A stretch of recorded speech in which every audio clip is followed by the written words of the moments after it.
ఈ వివాహ కార్యక్రమాన్ని గురించి మనం జ్ఞాపకం చేసుకుంటే మరి వధూవరులేంటో సంతోషంగా లేనట్టుగా కనబడుతున్నారు.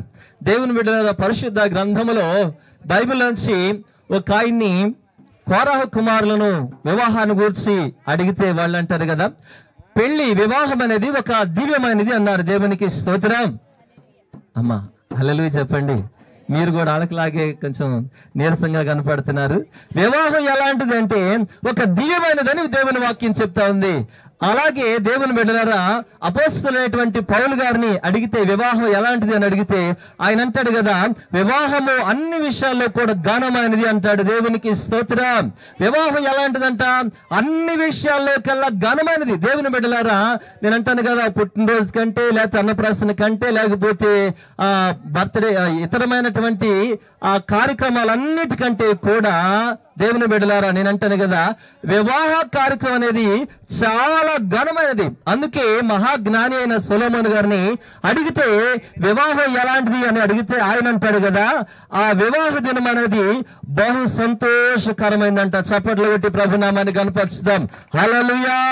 వివాహ కార్యక్రమం ఎలాంటిదంటే దేవుని బిడ్డలారా ఆయన అంటాడు కదా, సొలొమోను బహు సంతోషకరమైందని ఆయన మాట్లాడుతూ వచ్చాడు. నిజమే దేవుని బిడ్డలారా, భూమి మీద మనిషి పుట్టిన దగ్గర నుంచి ఆయన గిట్ట వరకు కూడా ప్రతి ఎన్నో కార్యక్రమాలు చేస్తూ ఉంటాడు. కానీ ఈ దినము వివాహ దినము ఎలాంటిది అంటే చాలా బహు సంతోషకరమైంది అంటాడు. గనుక నేనంటాను నా ప్రియమైన దేవుని బిడ్డలారా, ఎందుకు సంతోషం అంటే బైబిల్లో రాశారు కదా, ఎందుకు సంతోషం అని చెప్పేసి అంటే మరట బైబిల్లో కూడా అన్న మాటలు ఉన్న మాటలు మీతో జ్ఞాపకం చేస్తాను. భార్య దొరికిన వానికి మేలు దొరికిన నా బైబిల్ రాశారు. ఏం దొరికిన వానికి? భార్య దొరికిన వానికి మేలు దొరికిను. ఇంకొక మాట, చక్కని మాట అంటారు, గుణవతి అయిన భార్య దొరుకుటరుదు అని మాట్లాడుతూ వచ్చారు. భార్య దొరకడు గొప్ప మేలు. ఈ రోజుకి రాంబాబుకి ఏం దొరికిందంట? గొప్ప మేలు. భార్య దొరికిన వానికి చెప్పాలి అమ్మా, కింద కూర్చున్న నోరు తెరవాలి. భార్య దొరికిన వానికి మేలు దొరికింది. మేలు దొరికినప్పుడు ఏంటాను, మేలు కలిగినప్పుడు ఎవరైనా సంతోషిస్తారా, బాధపడతారా? సంతోషిస్తారు. మేలు కలిగినప్పుడు, ఏదైనా మంచి జరిగినప్పుడు. దేవుని బిడ్డలారా నేను అంటాను కదా, ఈ మేలు, ఈ వివాహ కార్యక్రమం అనేది దేవుని చేత ఏర్పాటు చేయబడింది. దేవుని బిడ్డలారా, ఇలాగే అట ఒక ఊరిలో ఒక పెద్ద ఆయన ఆ పెళ్లి కొడుకుని పెళ్ళైన తెల్లారన్నాడంట. ఎరా పెళ్ళయింది కదరా, ఇప్పుడు ఎలా ఉందిరా నీ కొత్త జీవితం అని చెప్పేసి అంటే పెళ్లి కొడుకు అన్నాడంట, ఏనుగు మీద ఎక్కినంత సంతోషంగా ఉందన్నాడంట. దేవునికి స్తోత్రం. ఎలా ఉందంట? పెళ్ళైన తెల్లారి పెద్ద ఆయన అడిగితే పెళ్లి కొడుకు అన్నాడు, మరి రాంబాబుకి లాగా అన్నాడు కదా, అబ్బాబ్బాబ్బా ఆ సంతోషం మామూలు సంతోషమా?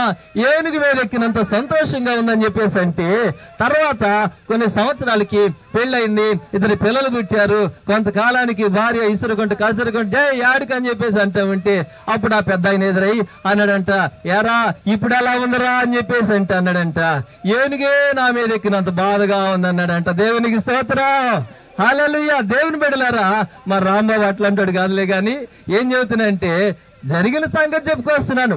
దేవుని బిడ్డలారా, వివాహ బంధం అనేది వివాహ వ్యవస్థ, కుటుంబ బంధం అనేది దేవుడు ఏర్పాటు చేస్తుంది. దేవుని బిడ్డలారా, మనం బైబిల్ గ్రంథాలు జ్ఞాపకం చేసుకుంటూ పోతే దేవుడు ఆదికాండము 2వ అధ్యాయం 18వ వచనంలో మనం చూసుకుంటూ పోతే, ఇదిగో నరుడు ఒంటరిగా ఉండడం మంచిది కాదని దేవుడని యెహోవా ఆదామునకు సాటి అయిన సహాయాన్ని దేవుడు సిద్ధపరిచాడు. ఆమె పేరే హవ్వ. దేవుని బిడ్డలారా, దేవుడు ఆది నుంచి కూడా నేను అన్నాను కదా, స్త్రీ పురుషులను జతపరచడం అనేది దేవుని చేత ఏర్పాటు చేయబడింది. దేవుని పేరిట దేవుడు జరిగిస్తున్నటువంటి కార్యం. దేవుని బిడ్డలారా నేను అంటాను కదా, బైబిల్లో రాశారు, ఇది యెహోవా వలన కలిగిన కార్యము అని అంటాడు. ఎవరి వలనంట? దేవుని వలన కలిగినటువంటి వివాహ కార్యక్రమం అనేది, పెళ్లి బంధం అనేది, ఈ కుటుంబ వ్యవస్థ అనేది దేవుని చేత ఏర్పాటు చేయబడింది. గనుక నా దేవుని బిడ్డలారా, ఇది చాలా సంతోషకరమైంది. ఏంటది? వివాహ కార్యక్రమం అనేది, ఈ వివాహ కార్యక్రమం అనేది చాలా సంతోషింపదగినటువంటిది. దేవుని బిడ్డలారా నేను అంటాను కదా, పరిశుద్ధ గ్రంథం నుంచి బైబిల్ నుంచి మనం జ్ఞాపకం చేసుకుంటూ పోతే ఒకటి లేక రెండు మాటలు మీకు చెప్పి నేను సమయాన్ని ముగిస్తాను. నేను అంటాను, ఇప్పుడు వివాహ దినమున బైబిల్లో చూస్తారా, సొలొమోను రాసినటువంటి పరమగీతాల గ్రంథం 3వ అధ్యాయంలోని మరి చివరి వచనంలో అనుకుంటా అంటాడు కదా, సొలొమోను రాసినటువంటి పరమగీతాల గ్రంథం అక్కడ అంటారు, సొలొమోను చదవండి, సియోను కుమార్తెలారా వేంచేయుడి, కిరీటము ధరించిన సొలొమోను రాజును చూడుడి. వివాహ దినమున అతని తల్లి అతనికి పెట్టిన కిరీటము చూడుడి. ఆ దినము అతనికి బహు సంతోషకరము, దేవునికి మహిమ కలుగునుగాక. దేవుని బిడ్డలారా అంటాను కదా, ఏ దినము బహు సంతోషకరమైందంటే వివాహ దినము చాలా సంతోషకరమైంది. అన్ని కార్యక్రమాల కంటే, అన్ని దినముల కంటే దేవుని బిడ్డలారా వివాహ దినము చాలా సంతోషకరమైంది అని లేఖనాలు సెలవిస్తున్నాయి. అయితే ఈ సమయంలో ఏమని మీతో జ్ఞాపకం చేస్తున్నానంటే, ఈ సంతోషం వారి జీవితంలో, వారి కుటుంబంలో ఎల్లప్పుడూ కూడా ఉండాలంటే ఒక 2-3 విషయాలు వాళ్ళు అనుసరించి నడుచుకుంటే దేవుడు ఆ సంతోషం ఎల్లప్పుడూ కూడా వారికి అనుగ్రహించునుగాక. దేవుని బిడ్డలారా ఏంటయ్యా ఆ 2-3 విషయాలు అంటే, బైబిల్లోంచే మనం చూద్దాం. పరిశుద్ధ గ్రంథమైనటువంటి బైబిల్లోంచి మనం చూస్తే ఒక మాట మనం చూస్తే, అపోస్తులైనటువంటి పౌలు గారు ఎఫెసీయులకు రాసిన పత్రిక 5వ అధ్యాయము 22వ వచనంలో రాయబడుతూ వచ్చింది చక్కని మాట. ఎఫెసీ పత్రిక 5వ అధ్యాయము 22వ వచనం అంటాడు, స్త్రీలారా ప్రభువునకు వలె సొంత పురుషులకు లోబడి ఉండుడి. సొంత పురుషులకు లోబడి ఉండుడి. చాలు, ఇది మొదటి మాట అంటాడు కదా. పౌలు గారు అంటాడు, ఏమన్నాడంటే, స్త్రీలారా, అమ్మ పెండ్లి కుమార్తె జాగ్రత్తగా వినాలి. అలాగే ఆ స్త్రీలందరూ కూడా వినాల్సినటువంటి చక్కని మాట దేవుడు వాక్యం ద్వారా మనతో మాట్లాడుతున్నాడు. వాక్యమే దేవుడే వాక్యమయ్యుండగా వాక్యం ద్వారా దేవుడు మనతో మాట్లాడునుగాక. హల్లెలూయా. దేవుని బిడ్డలారా, స్త్రీలారా అంటాడు కదా పౌలు గారు, స్త్రీలారా ప్రభువునకు వలె మీ సొంత పురుషులకు లోబడి ఉండమన్నాడు. ఇప్పుడు పెండ్లి కుమార్తె అమ్మ ఏం చేయాలి? సదాకాలం ఎల్లప్పుడూ నువ్వు కూడా ఇదిగో నీ యజమానుడు అనేటువంటి రాంబాబుకు నువ్వేం చేయాలి? లోబడి ఉండాలి. అది దేవుని వాక్యం చెప్తా ఉంది. అయితే నేనేమని మీతో జ్ఞాపకం చేస్తానంటే, సంఘము ప్రభువునకు లోబడినట్లుగా అన్నాడు. సంఘం ఏం చేయాలట? సంఘమైనటువంటి మనమందరము, సంఘం అంటే యేసు క్రీస్తు రక్తములో కడగబడిన వారు, అనగా బాప్తిస్మము పొందిన ప్రతి వారును కూడా యేసయ్యకు ఏం చేయాలంటే లోబడి ఉండమని దేవుని వాక్యం చెప్తుంది. లోబడినటువంటి వారు దీవెనలు, లోబడినటువంటి వారు ఆశీర్వాదాలు ఎలా ఉంటాయి అంటే, పరిశుద్ధ గ్రంథమైనటువంటి బైబిల్ నుంచి మనం జ్ఞాపకం చేసుకుంటూ పోయినప్పుడు మన పితరులందరూ కూడా అలాగే వారు లోబడినారు, వారు ఆశీర్వదించబడ్డారు. దేవుని బిడ్డలారా, నేను అంటాను కదా, కొలస్సీ పత్రిక 3వ అధ్యాయము 18వ వచనంలో చక్కని మాట రాయబడుతూ వచ్చింది కదా. అపోస్తలులైనటువంటి పౌలు గారు కొలస్సీ పత్రిక 3వ అధ్యాయం 18 చదవండి. భార్యలారా భర్తలకు విధేయులయుండుడి. చాలండి, విధేయులై ఏం చేయాలంట? భార్యలారా మీ భర్తలకు ఏం చేయమన్నాడంట? విధేయులై ఉండమంటాడు. ఇది ప్రభువుని బట్టి యుక్తమైనదంటాడు. దేవుడు ఎప్పుడూ కూడా, నేను అంటాను ఇక్కడ, ప్రతి వారికి నీ మేలు కలుగునట్లుగా, ప్రతి వారికి దీవెన కలుగునట్లుగా దేవుడు మనతో వాగ్దానం చేస్తుంటున్నాడు కదా. స్త్రీలారా మీరు మీ సొంత పురుషులకు లోబడి ఉండమన్నాడు కదా. నేనంటాను కదా, మన పితరులైనటువంటి వారు పరిశుద్ధ గ్రంథంలో మనము ధ్యానం చేసుకుంటూ పోతే సమయం చాలు కానీ కొన్ని మాటలు జ్ఞాపకం చేస్తున్నాను కదా. మన పేతురుడైనటువంటి అబ్రహాము భార్య అయినటువంటి శారమ తల్లి ఉంది కదా, ఆమె పేతురు రాసిన మొదటి పత్రిక 3వ అధ్యాయం 6వ వచనాలు రాశారు కదా. ఏమంటాడంటే, మన శారమ తల్లి కూడా ఏం చేసిందో తెలుసా? అబ్రహాముని నా యజమానుడా అని పిలిచి ఆయనకు లోబడుతూ వచ్చింది. హల్లెలూయా. తన యజమానుడికి, దేవుని బిడ్డలారా, యజమానుడు అంటే తన భర్తకు ఆ భర్తను పిలిచినటువంటి పిలుపు. చూస్తారా ఆ మాట? ఆ పేతురు రాసినటువంటి మొదటి పత్రిక 3వ అధ్యాయము 5-6 వచనాల్లో మనం చూస్తే రాయబడింది. చదవండి. ఆ ప్రకారము శారా అబ్రహామును యజమానుడాని పిలుచుచు అతనికి లోబడి ఉండను. చాలని ఒక నిమిషం ఆగుదాం. ఆ శారమ అబ్రహాముని ఏమని పిలిచింది? యజమానుడా అని పిలుస్తూ ఆయనకి లోబడి ఉండటి చేత ఆమెను గురించి పరిశుద్ధ గ్రంథములో దేవుడు రాయించి పెట్టడానికి కారణం ఏంటో తెలుసా? వారిని గురించి రాశారు పరిశుద్ధ స్త్రీలు అని చెప్పి రాశారు. ఎలాంటి స్త్రీలట? పరిశుద్ధ స్త్రీలు. వారు తమ్మును తాము అలంకరించుకున్నారని బైబిల్లో రాశారు. అలంకరించుకోవటం అంటే దేవుని బిడ్డలారా, పట్టు చీర కట్టుకొని వెండి బంగారాలు పెట్టుకొని చక్కగా జడలతో అలంకరించుకోవడం అలంకరణ కాదు. గాని దేవుని వాక్యం చెప్తుంది అక్షయమైనటువంటి, సాధువైనటువంటి, మృదువైనటువంటి, అక్షయమైనటువంటి అలంకారాలు, అలంకరణతో మనం అలంకరించబడాలి. మంచి గుణ లక్షణాలతో అంటారు కదా. బైబిల్లో ఉన్న మాట మీతో చెప్తాను. బైబిల్లో ఎస్తేర్ అనబడినటువంటి ఒక స్త్రీ ఉంది. ఆమె రాజుగారు వివాహం చేసుకోవడానికి చాలా మంది స్త్రీలను పిలిపించాడు, కన్యకలు పిలిపిస్తే చాలా మంది రాజుగారు నగరంలో ఉంచి మంచి ఆహారాలు, మంచి ద్రాక్ష రసమును వాళ్ళకి ఇప్పించి వారిని అందంగా, సౌందర్యంగా వారిని సిద్ధపరిచి రాజుగారు ముందుకు తీసుకురావాలని చెప్పేసి అంటే ఏం జరిగింది తెలుసా?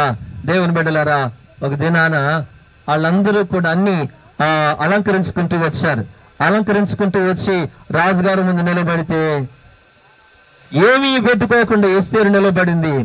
అన్ని పెట్టుకున్న వారికంటే ఏమి పెట్టుకోకపోయినా ఎస్తేరుని మాత్రం రాజుగారు ఏం చేశారంటే ఈమె నాకు నచ్చింది అన్నాడు. దేవునికి మహిమ కలుగునుగాక. హల్లెలూయా. దేవుని బిడ్డలారా, ఏమని జ్ఞాపకం చేస్తున్నంటే ఏం పెట్టుకున్నా ఏమి పెట్టుకోకపోయినా మన ముఖములో కూడా దైవ కళ అనేది కావాలి. దేవుని యొక్క వాక్యము చేత మన గుణాన్ని ఏం చేయాలంటే దేవుని కొరకు అలంకరించుకోవాలి. హల్లెలూయా. అప్పుడు వారిని గురించి రాశారు పరిశుద్ధ స్త్రీలు అని చెప్పి రాశారు. ఎలాంటి స్త్రీలు అంట? పరిశుద్ధ స్త్రీలు అని చెప్పి రాశారు. ఈ మధ్యాహ్న కాల సమయంలో వాక్యములో దేవుని పేరిట మనం చేస్తున్నాను. ఇదిగో రోజా దేవుని వాక్యం చెప్తా ఉంది, నీ యజమానుడైనటువంటి రాంబాబుకు నువ్వు ఎల్లప్పుడూ కూడా ఏం చేయాలి? లోబడి ఉండమని వాక్యం చెప్తా ఉంది. నేనంట ఇంకా మనం చెప్పుకుంటూ పోతే ఇదిగో ఇస్సాకున్నాడు, తన భార్య అయినటువంటి రెబెకా కూడా ఉంది. రెబెకమ్మ కూడా ఇదిగో పెళ్లి కాలేదు, ఇంకా రెబెకాకి ఇస్సాకి వివాహం కాలేదు. ఇదిగో పెద్ద దాసుడైనటువంటి ఎలియాజరు వెళ్ళి ఒంటి మీద రెబెకమ్మను ఎక్కించుకొని తీసుకుని వస్తా ఉంటే ఇస్సాక్ గారు ఊరికి వచ్చేసరికి ఊరి వెలుపల ఇస్సాక్ ఏం చేయడానికి వెళుతున్నాడంటే పొలములో ప్రార్థన చేయడానికి వెళ్తున్నారు. సాయంకాలం పూట ధ్యానింప వెళుతూ ఉండగా ఇదిగో ఒంటల మీద వస్తున్నారు. ఇదిగో ఎలియాజరు అలాగే పనివారు అలాగే రెబెకా కూడా ఒంటల మీద వస్తా ఉంటే ఇదిగో ఇస్సాకుని ఎప్పుడైతే రెబెకా చూస్తుందో మనలను ఎదుర్కొంటున్నటువంటి ఆ మనుషుడు ఎవరయ్యా అని ఎలియాజర్ని అడిగితే ఆయనేనమ్మా నీ యజమానుడు అని చెప్పేస్తాను. గాని ఒంటి మీద నుంచి కిందకి దిగి ఆమె ముసుగు వేసుకుని తల వంచి అతనికి నమస్కారం చేసింది. చప్పట్లు కొడుతూ ప్రభు నామాన్ని కనపరుచుకుందాం. హల్లెలూయా. ఈ మధ్యాహ్న కాల శైలి ఏమని మీతో జ్ఞాపకం చేస్తానంటే యజమానుడు అంటే భర్త అంటే నువ్వు ఎలా ఉండాలి తెలుసా? స్త్రీ అనేటువంటి నీవు ఎప్పుడైతే లోబడతావో, ఎప్పుడైతే విధేయత చూపుతావో నా దేవుడు నిన్ను సమృద్ధిగా ఆశీర్వదించును గాక. అలాగున్నా ఈరోజు చెప్తున్నాను, రోజా కూడా ఎలా ఉండాలంటే యజమానుడికి లోబడి ఉండాలి. నేను అంటాను కదా, అయ్యగారు మరంతా నాకే చెప్తున్నారు కదా, మా ఆయన సంగతి ఏంటని చెప్పేసి అంటావా? నేనంటున్నాను కదా, రాంబాబు కూడా ఒకరికొకరు విధేయత చూపుకోకపోతే ఈనాడు ఒకప్పుడు అంటే వేరు గాని ఈనాడు అంతా మగోళ్ళే ఆడవాళ్ళకి లోబడిపోతున్నారండి. ఏదైనా సరే ఆడోళ్ళు చెప్పింది మగవాళ్ళు చేయటం జరుగుతుంది. కానీ మగవాళ్ళ పాపం ఏమీ లేదండి. అన్ని అనుకున్న పట్టు చీర కొనాల, పండగకు ఒక చీర. దేవుని బిడ్డలారు నేను అంటాను కదా, మా పండగకు 3 చీరలు కొనాల, పెళ్లి రోజుకి చీర కొనాలా, లేకపోతే ఆడికన్నా చుట్టాల్లో పెళ్లికి వెళ్తారంటే మళ్ళీ చీర. నేనన్నాను అన్నిటికీ ఆడవాళ్ళు ఇష్టమైపోయింది. దేవుని పేరటి జ్ఞాపకం చేస్తున్నాను కదా, రాంబాబు ఒకవేళ ఎప్పుడైనా సరే కనుక నీ భార్య ఆడికన్నా పెళ్లికి వెళ్ళాలి బావా అందనుకో, దానికి అర్థం ఏంటంటే పట్టు చీర నువ్వు కొనని అర్థం. ఒకవేళ నువ్వు కొనలేదా నీకు తెప్పలే. దేవుని బిడ్డలారా హల్లెలూయా. దేవుని పేరట మనం చేస్తున్నాను. ఒకరికొకరు బైబిల్లో రాశారు కదా, అబ్రహామునకు శారమ్మకి అబ్రహామును కూడా లోబడమని దేవుడు అంటాడు, నీ భార్య మాట విను అని అంటాడు. అబ్రహామా, నీ భార్య అని శారమ్మ చెప్పిన మాట వినాలయ్యా అన్నాడు. కొన్నిసార్లు కొన్ని చోట్ల అది తప్పదు అని జ్ఞాపకం చేస్తున్నాను. అయితే అది మొదటి మాట. దేవుని బిడ్డలారా, రెండో మాటల మీతో జ్ఞాపకం చేసుకుంటూ వస్తే మరొక మాట పరిశుద్ధ గ్రంథం అనేటువంటి బైబిల్ నుంచి మనం చూద్దాం. రెండో మాట మనం చూసుకుంటే, రెండో మాట మనం జ్ఞాపకం చేసుకుంటూ పోతే చూద్దాం. అపోస్తలులైన పౌలు ఎఫెసీయులకు రాసిన పత్రిక 5వ అధ్యాయము 25వ వచనం చూద్దాం. 25వ వచనం చదవండి. పురుషులారా, మీరును మీ భార్యలను ప్రేమించుడి. మీరును మీ భార్యలను ప్రేమించుడి. చాలండి అంటాడు కదా పౌలు గారు. పురుషులారా, ఇప్పుడు రాంబాబు వినాలి. రాంబాబు, నువ్వేం చేయాలి? నువ్వు పురుషుడు కదా, నీవు నీ భార్యను ఏం చేయమని దేవుని వాక్యం చెప్తా ఉందంటే చెప్పాలి. ప్రేమించమని వాక్యం చెప్తా ఉంది. ప్రేమించడానికి అయ్యగారు నేను ప్రేమించిన అమ్మాయి కాదుగా అని అనుకుంటున్నావా? దేవుడు నిన్ను ప్రేమించి నీకు ఇచ్చినటువంటి భార్య గనుక నువ్వు నీ జీవితకాలం అంతా సామెతల 5వ అధ్యాయంలో రాశాడు కదా, నీ యవనుడా నీ యవన కాలపు భార్య యందు సంతోషించుము, నిత్యము ఆమె ప్రేమ చేత బద్ధుడవై ఉండమని వాక్యం చెప్తా ఉంది. దేవునికి స్తోత్రం. ప్రియ దేవుని బిడ్డలారా, ఇదిగో పురుషులకు వాక్యం సెలవిస్తున్నటువంటి చక్కని మాట ఏంటో తెలుసా? దేవుని వాక్యం సెలవిస్తున్న చక్కని మాట ఏంటంటే, ప్రతి పురుషుడు కూడా తన భార్యను ఏం చేయాలట? ప్రేమించాలి. ఇదిగో సన్మానించాలి. బైబుల్ అంటాడు పేతురు అనేటువంటి భక్తుడు, ఇదిగో స్త్రీలు బలహీనమైనటువంటి ఘట్టమని చెప్పి ఎరిగి వారిని సన్మానిస్తూ జ్ఞానము చొప్పున వారితో కాపురము చేయమని వాక్యం రాయబడుతూ వచ్చింది. నేనంట స్త్రీలు చాలా బలహీనమైనటువంటి వారు అంటే వాళ్ళకి ఇష్టం వచ్చింది చేస్తే తప్ప, లేకపోతే వాళ్ళు పొరపాటున మాట. హల్లెలూయా. అడిగినప్పుడల్లా ఏది గనమంటారు, పక్కెమ్మటం నాంతాడు చేసుకుంది, మనకు లేకపోయినా నాంతాడు చేస్తావా చేయివా అని అంటది. అదిగో పక్కెమ్మటాలు ఫ్రీజ్ తెచ్చారు, మన గోడ కొంటవా, వరే ఉన్న దాంట్లో సర్దుకొని పోదామమ్మా మనం అంటే ఒప్పుకోరు. దేవుని బిడ్డలారా, నేనంటాను కదా, ఇదిగో ప్రతి విషయానికి కూడా ఆడోళ్ళు పక్కలతో పోటీ పడుతుంటారు. వాళ్ళు ఇల్లు కట్టారా, మనం ఇల్లు కట్టారు, వాళ్ళు అంతాడు కొన్నారు మనం కొనాలి, వాళ్ళు ఫ్రిడ్జ్ కొంటే మనం కొనాలి. దేవుని బిడ్డలారా, ఏమని మీతో జ్ఞాపకం చేస్తానంటే, స్త్రీలు బలహీనమైనటువంటి ఘటమని ఎరిగి వారిని ప్రతి విషయంలో కూడా సన్మానించమంటాడు పేతురు భక్తుడు. గౌరవించి వాళ్ళతో జ్ఞానంతో కాపురం చేయమని వాక్యం సెలవిస్తోంది. జాగ్రత్తగా కాపురం చేయకపోతే ఇదిగో రాంబాబు, నువ్వు గనుక ఇదిగో ఒకప్పుడు నేను ఏదో చేసినా అది చేసినా నీ భార్య గనుక చెప్పినవా, ఇక నీకంతే రోజు ఇక ఉంటుంది నీకు. స్వర్గం కాదేక రెండోది చూపిస్తారు ఆడోళ్ళు. జాగ్రత్త. ఆమెవరు అని చెప్పేసి అన్నప్పుడు ఎవరో సమాధానం చక్కగా చెప్పాలి. కానీ నీకు తెలియదు లేని బుర్రగోకిన అనుకో, తర్వాత లేనిపోని గోలు తెచ్చి పెట్టుకుంటూ రాంబాబు జాగ్రత్త. వాక్యము సెలవిస్తోంది, జ్ఞానము చొప్పున కాపురం చేయమంటాడు. పరిశుద్ధ గ్రంథం అనేటువంటి బైబిల్ అంటాడు కదా, ఇదిగో పురుషులారా, మీరును మీ భార్యలను ప్రేమించుడి, అటు కూడా క్రీస్తు సంఘమును ప్రేమించి అది కళంకమైనను మరుతైనను అట్టిది మరి ఏదైనా లేక పరిశుద్ధమైనది గాను నిర్దోషమైనదిగా ఉండవలనని యేసు క్రీస్తు ప్రభువుల వారు సంఘము నిమిత్తం ఏం చేశారంటే తను తాను అప్పగించుకున్నాడు. ఎందుకు అప్పగించుకున్నాడంటే సంఘాన్ని యేసయ్య ఎంతో ప్రేమించాడు. దేవుడు లోకమును ఎంతో ప్రేమించాడని వాక్యం చెప్తా ఉంది కనుక, యేసయ్య మనల్ని ప్రేమించాడు గనుక, సంఘమైనటువంటి మనల్ని ప్రేమించాడు గనుక, ఇప్పుడు పురుషులారా మీరును మీ భార్యలను ఏం చేయమన్నాడంటే ప్రేమించుడి అని వాక్యము సెలవిస్తుంది గనుక, ప్రతి పురుషుడు కూడా వివాహమైన ఈ స్థలమందున్న ప్రతి పురుషుడు కూడా వాక్యము సెలవిస్తున్న మాట ఏంటంటే నీ భార్యను మాత్రమే ప్రేమించమంటాడు. ఇతరులను ప్రమాణం చేసినప్పుడు ప్రమాణం చేస్తారు. ఇదిగో దేవుని బిడ్డలారా, కొంతమంది ఏం చేస్తూ ఉంటారంటే పెళ్లిళ్ళు అయిపోయిన తర్వాత నేను చూస్తూ ఉన్నాను ఆయన దారి మరొక దారి పోతూ ఉంటుంది. అదేమంటే నేను చిన్ననాటి నుంచి ప్రేమించా ఏందంట, చిన్ననాటి నుంచి ప్రేమిస్తే మరి ఆమెనే పెళ్లి చేసుకోపోయివా, మరొక ఆమెను ఎందుకు పెళ్లి చేసుకున్నావు, మరొక ఆమెతో ఎందుకు కాపురం చేయాలి? నేను అంటాను, దేవుడు నీకిచ్చినటువంటి నీ భార్యతో లేఖనాలు సెలవిచ్చినట్లుగా నీ భార్యందు సంతోషించమంటాడు. కాబట్టి ఆమెను ప్రేమించమని వాక్యం సెలవిస్తుంది గనుక ఈ మధ్యాహ్న కాల సమయంలో నేను ఒక మాట చెప్పి నేను సమయాన్ని ముగిస్తాను. అందుకే పరిశుద్ధ గ్రంథమైన బైబిల్లో ఇస్సాకు ఆదికాండ 24:67 రాశారు కదా, ఇస్సాకు తన భార్య అయినటువంటి రెబెకాను ప్రేమించను అని చెప్పి రాశారు. ఇస్సాకు తన భార్య అయినటువంటి రెబెకాను ప్రేమించను అని చెప్పి రాశారు. అలాగే నేను అన్నాను కదా, ఇప్పుడు ఈ రోజున మీతో జ్ఞాపకం చేస్తున్న చక్కని మాట ఏంటి తెలుసా? మీరు ఒకరికొకరు లోబడాలి. మీ సంతోషం పరిపూర్ణం కావాలంటే, మీ ఆనందం పరిపూర్ణం కావాలంటే ఇదిగో ఒకరినొకరు విధేయత చూపాలి. తర్వాత ఒకరినొకరు ప్రేమించుకోవాలి. ఒకరి యందు ఒకరు దేవుని యందు భయభక్తులు కలిగి ఉండమని దేవుని వాక్యం సెలవిస్తుంది కనుక ఈ మధ్యాహ్న కాల సమయంలో మీరిద్దరూ కూడా ఒకరినొకరు ప్రేమించుకుంటూ ఇద్దరు కలిసి ప్రేమించవలసిన ఆయన ఒక ఆయన ఉన్నారు. ఎవరైనా చెప్పాలి, నా చేయంక చూస్తే కనబడితే. మీరిద్దరూ కూడా ప్రేమించవలసినటువంటి ఒక ఆయన ఎవరంటే ఆయనే మన ప్రభు అయిన యేసు క్రీస్తు వారు. హల్లెలూయా.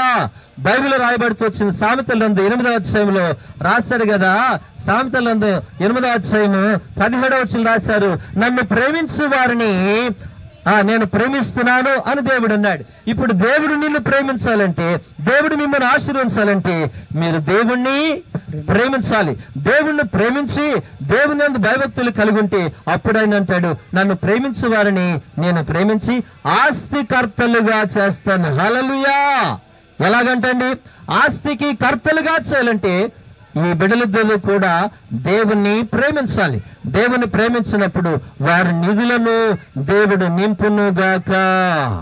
ఆయన అంటున్నాడు, వారి నిధులను నింపుదును అని మాట్లాడాడు గనుక దేవుడు ఈ బిడ్డలకు నిధులు ఇవ్వాలంటే, ఇదిగో ఆశీర్వదించాలంటే, అభివృద్ధి పరచాలంటే, నేనంటాను కదా, మన పితరులైనటువంటి వారు బైబిల్ గ్రంథంలో ఉన్నటువంటి భక్తులందరూ అబ్రహాము, ఇస్సాకు, యాకోబు, యోసేపు, దావీదు, మన పితరులందరూ కూడా వాళ్ళు ఏం చేస్తూ వచ్చారంటే దేవుని యందు భయభక్తులు కలిగి ఉన్నారు. అంత మాత్రమే కాదు, వారు పరిపూర్ణంగా దేవుని ప్రేమించారు కనుకనే వాళ్ళు ఏం చేయబడ్డారు తెలుసా? వారు ఆశీర్వించబడ్డారండి. బైబిల్ రాశారు, అబ్రహామును దేవుడు అన్ని విషయములలో ఆశీర్వదించాడు. ఈ మధ్యాహ్న కాల సమయంలో దేవుడు మరి ఇదనము నుంచి వారిని ఒక కుటుంబముగా ఏర్పాటు చేస్తున్నాడు కనుక రాంబాబు, రోజా వీళ్ళ కుటుంబాన్ని దేవుడు ఆశీర్వించాలంటే మీరిద్దరు ఏం చేయాలి? దేవుణ్ణి ప్రేమించాలి. దేవుని ప్రేమించినప్పుడు దేవుడు మిమ్మల్ని ఆస్తికర్తలుగా చేస్తాడు. అంచెలంచెలుగా భూఫల విషయంలో ఆశీర్వదిస్తాడు, గర్భఫల విషయంలో ఆశీర్వదిస్తాడు. ఇదిగో బైబిల్లో దేవుడు అంటాడు, మీ భూఫలమును, మీ గర్భఫలమును, మీ పశువులు, మీ దుక్కుటెద్దులు, మీ సమస్తాన్ని కూడా ఆశీర్వదిస్తానని దేవుడు చెప్తున్నాడు కనుక అలా దీవించాలంటే మీరిద్దరూ కలిసి చెప్పండి, ఎవరిని ప్రేమించాలి? దేవుని ప్రేమించినట్లయితే దేవుడు మిమ్మల్ని ప్రేమించును గాక, దేవుడు మిమ్మల్ని ఆశీర్వించును గాక. అలాగే ఈ స్థలానికి వచ్చి దేవుని వాక్యం వింటున్న దేవుని బిడ్డలైన మిమ్మల్ని అందరినీ కూడా నా దేవుడు సర్వ సమృద్ధులనికి నడిపించును గాక.